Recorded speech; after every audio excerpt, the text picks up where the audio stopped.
আম্মা বাদ, আরবের মুশরিকদের কথা দিয়ে শুরু করছি।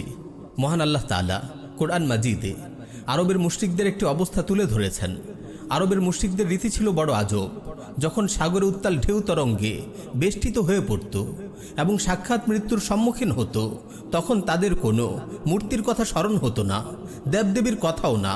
তখন সাহায্যের জন্য কেবল আল্লাহ তাআলাকেই ডাকত। কিন্তু আল্লাহ তাআলার রহমতে যখন প্রাণ নিয়ে তীরে পৌঁছতে সক্ষম হতো, তখন তাকে ছেড়ে আবার সেই প্রতিমাদের পূজায় লিপ্ত হতো।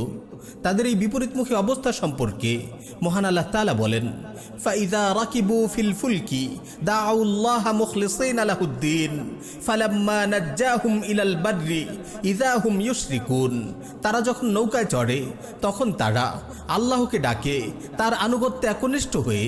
তারপর তাদেরকে উদ্ধার করে যখন স্থলে নিয়ে আসেন, অমনি তারা শিরকে লিপ্ত হয়ে পড়ে।